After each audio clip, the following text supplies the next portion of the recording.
It's UVM Newsday with Abby Parker and Luke Gajewski, directed by Melissa Raven.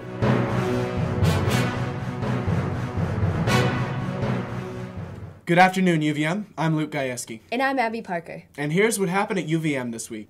An email meant for faculty in the Community Development and Applied Economics Department was sent to the student listserv. The email, containing an agenda for Friday's department meeting, also contained a spreadsheet with the GPA of many seniors in the major. This blunder was quickly noticed when many students replied in confusion. Jane Kolodinsky, chair of CDAE and sender of the email, quickly apologized to students via email for the breach in confidentiality. Kolodinsky mentioned how the listserv technology can be a nightmare, and that the spreadsheet was meant to be used with the best of intentions. It's quite the mistake. Yeah, if there's any silver lining, though, all the GPAs were great. Yeah. I opened it too soon and saw. So you were on the list, too? No, it's just seniors. Okay. I read the story, you'd know that. Yeah, well, I know now. Sure Thanks do. for sharing. No problem. Yeah. A video featuring President Sullivan, Vice Provost Annie Stevens, and some more members of the UVM community, set to the music of the Top Cats, was aired on PBS as part of their Visionary series. The series, narrated by Law & Order legend Sam Watterson, highlights the stories of nonprofit organizations around the world that are working to make a positive difference in their community and beyond. Because of their 100-year anniversary of the Association of College Unions International, this week's focus was on our very own LEED-certified Davis Center and all it has achieved. Be sure to check the video out on our page at uvmtv.org. And I hope everyone does check that out. It's a great video.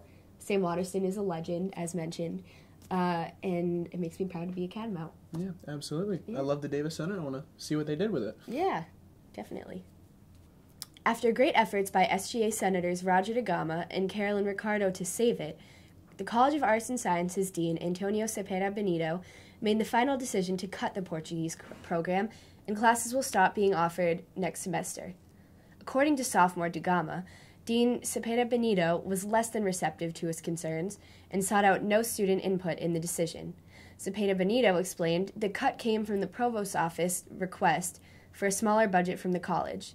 Cepeda Benito knew this was where the cut had to come from. Though a major or minor in Portuguese was never offered, students who hope to study the language for a variety of reasons are disappointed. It's a real shame that the Portuguese program got cut. I know. I guess cuts have to be made somewhere, and it's too bad that's where it was. Yeah, it is unfortunate. It is. While most of the campus was off in various places around the country, the UVM sports teams were hard at work competing over break. Unfortunately, the women's hockey teams came up short in their playoff matches. Following a win against the UMaine Black Bears, the team traveled to Kennedy Rink in Hyannis, Massachusetts to play the top-seeded Boston College Eagles in the Hockey East semifinals. The Lady Catamounts fell 3-1 after BC junior forward Kate Leary recorded a hat trick. Sophomore defenseman Dana Colang recorded the Cats' lone goal at 11:32 into the third period. It's too bad their season got cut short, but I actually read that is the best record they've had as a team in their history. Really? So, yeah, it's great to see them achieve. Well, like that's that. impressive. Yeah. Obviously, our hats go off to the Lady Catamounts. Well done. Well, our very own Luke Gajewski sat down with alternative spring break trip leader and occasional co-host of this show, Haley Groman, to talk about her trip to Miami, Florida, where she worked with other UVM students in urban agriculture. Let's take a look. So I'm here with junior Haley Groman, who this past spring break went on UVM's alternative spring break. And Haley's here to tell us a little bit about what that is. So Haley, what exactly is alternative spring break? So Alternative Spring Break is UVM's chapter of a larger alternative spring break organization, which is spring break trips that are focused on service. They're substance-free, a really alternative way to do spring break, basically. Okay. And so are there multiple different trips, or is it just one thing that UVM does? Multiple trips. We had 10 trips this year, I believe. Okay, cool. And which one did you go on? So I went to Miami. I worked with a project called the Urban Oasis Project. All right. And so what is the Urban Oasis Project?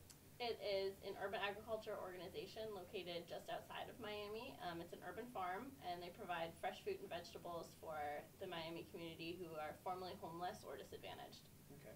And so among your group, were you leading or were you just a member of the group itself? This year I was a trip leader. I've been a participant before, but this was my first time leading. All right. And so as a leader, did you work with locals or was it primarily just your group working on the farm? We actually did work with locals. Members of the community work at the farm as well, so it was a really great experience to work with them and sort of integrate ourselves into the community as opposed to just being outsiders kind of coming in. It was a different and really rewarding kind of service that we did. So I guess I hear you say it was rewarding. What did you take away from the experience?